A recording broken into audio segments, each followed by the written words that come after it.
Assalamualaikum warahmatullahi wabarakatuh. Ya, teman-teman, kita ketemu di Ndane Channel.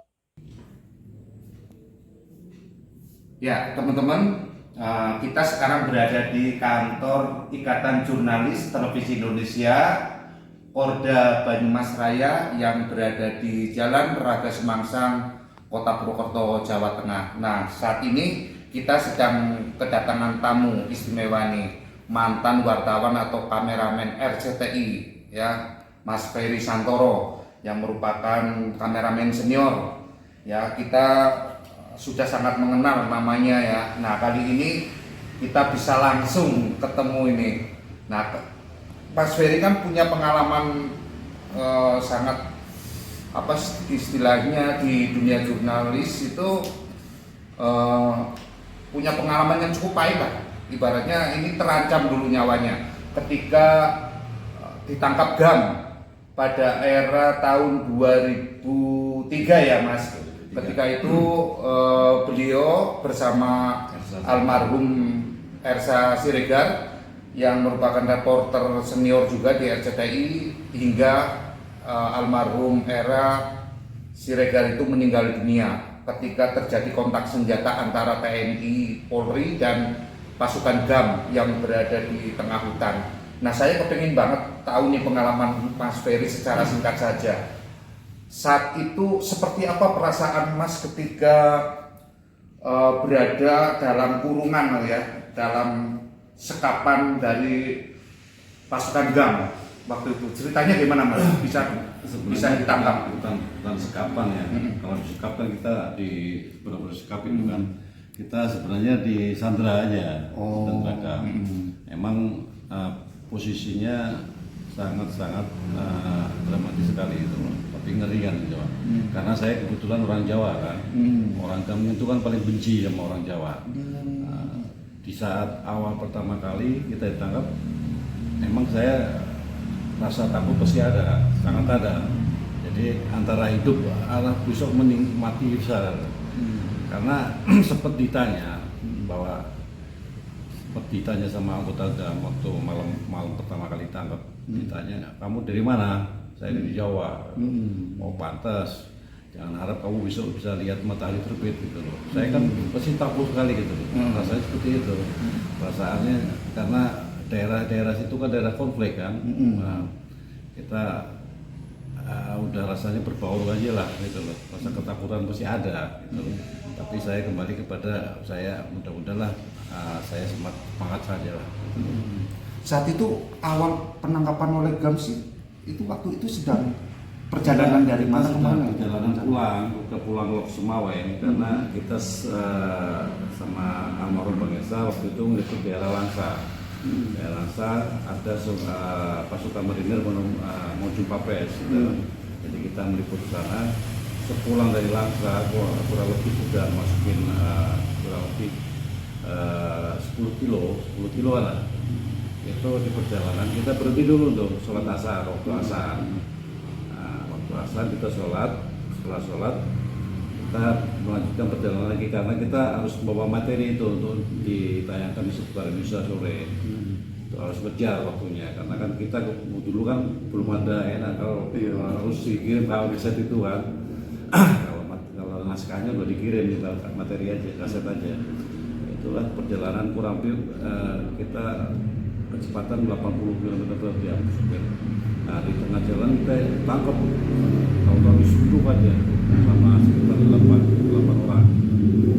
Nah, mereka masuk ambil alih semuanya, kita dorong semuanya. Ya, supir suruh ke belakang, saya di belakang Vanessa sudah semuanya sama pistol bawal, kita tahu udah di perkampungan itu. Seberapa lama itu waktu ditangkap dalam penahanan anggota GAM itu? Hampir 1 tahun lebih, hampir 1 tahun lah, hampir 1 tahun. Karena 325 hari. Waktu itu gimana perlakuan dari GAM terhadap Kalau perlakuan sebenarnya boleh saya katakan bagus, istimewa gitu loh. Dalam arti kita benar-benar dijaga dari mana kesehatan kita ini, karena cuma di awal aja kita shock gitu loh. Setelah itu kita seperti apa, cuma kita dijaga dan ya dijaga kita di ring 1 posisinya, karena di ring 2, ring 3 ada semuanya pasukan dalam jarak jauhan cukup jauh, jadi kita posisi tengah aman. Tapi kalau dari apa namanya dari titik ketiga, pos ketiga mereka diserang, kita yang kedua kita mereka serang, kita mundur juga. Jadi posisinya di ketiga itu. Kalau soal makan gimana? Makan ya apa dia makan kita makan, kalau nggak ada ya nggak makan. Emang posisinya kan mereka kan kita dikawal berapa kelompok. Nah, ada yang mereka tiap hari ada yang bagian masak. Gitu. Artinya masak itu ya apa yang dimakan. Kalau di perkampungan nggak ada masakan ya kita puasa. Karena kan pernah berapa kali kita puasa. Karena di perkampungan itu sudah nggak ada jualan, kan sudah diborong sama TNI semuanya. Betul. Pernah nggak Mas Ferry selama dalam penyanderaan pasukan yang menyandera Mas Ferry kontak senjata itu? Ya pernah. Berapa kali itu loh. Terus kita dijaga di saat dia kontak, tapi mereka nggak pernah menyerang. Yang jaga saya itu nggak menyerang. Pernah berapa kali kita ditembakin tuh, tempat base campnya ditembakin, dia nggak nyerang. Kalau menyerang kita wassalam, karena kan benar-benar menjaga saya. Mereka nggak nyerang, udah kita diem aja berapa menit, nggak ada TNI kita baru pergi. Kita pernah malam-malam ketemu sama TNI jarak 10 meter, tapi dalam keadaan gelap. Mereka tahu ada PAI itu, gitu. Kita menghindar, mereka juga menghindar. Dan waktu itu apa mereka nggak tahu kalau Mas Ferry adalah wartawan gitu? Dikira intel atau kok ditangkap? Siapa? Mereka pasukan GAM itu. Mereka dipikir waktu itu ada sekelompok mobil PS itu disusupin pihak udah susupin lah ya, pihak bin lah. Itu dikira posisi mobil saya yang lewat itu.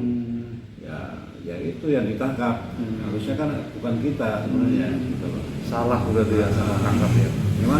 Emang di dalam mobil itu kan ada istri TNI yang ikut. Nah, kebetulan kan dia ingin minta tolong sama Pak Irsa, mau membantu pengungsian gitu loh. Akhirnya diperbolehkan sama Pak Irsa gitu loh. Cuma kan kita was-was juga gitu loh.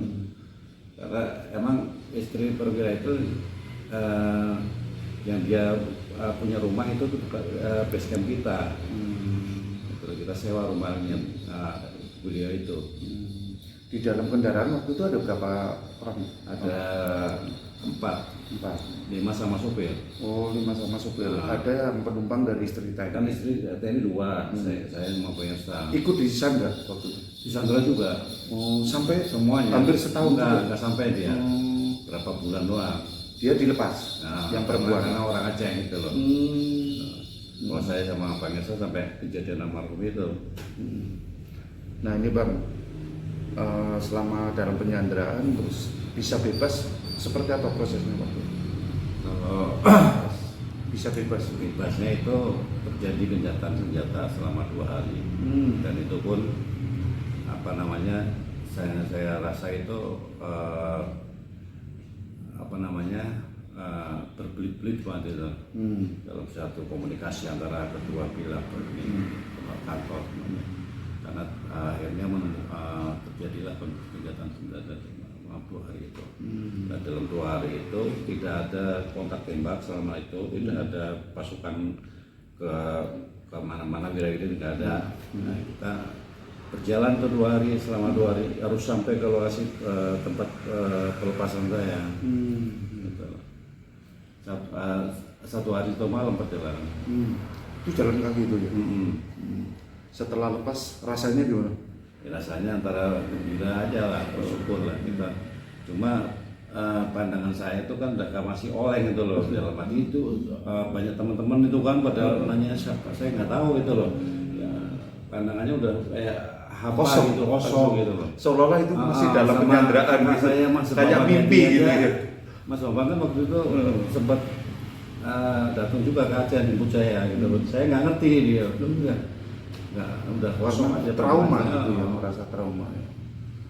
Nah tuh teman-teman, kita sudah dapat cerita panjang lebar dari Mas Ferry Santoro yang pernah mengalami penyanderaan ya oleh pasukan GAM di Aceh ketika meliput berita dalam kontak senjata atau dalam kondisi perang waktu itu ya. Nah itulah resiko seorang jurnalis atau kameraman ketika berada di medan perang. Jadi antara hidup dan mati. Nah, jadi seorang jurnalis itu memang tidak hanya butuh kecerdasan, tetapi juga butuh mental atau keberanian.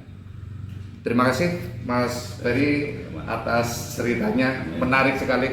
Semoga bisa bermanfaat ya teman-teman bagi kita semua, termasuk para jurnalis di tanah air. Wassalamualaikum warahmatullahi wabarakatuh.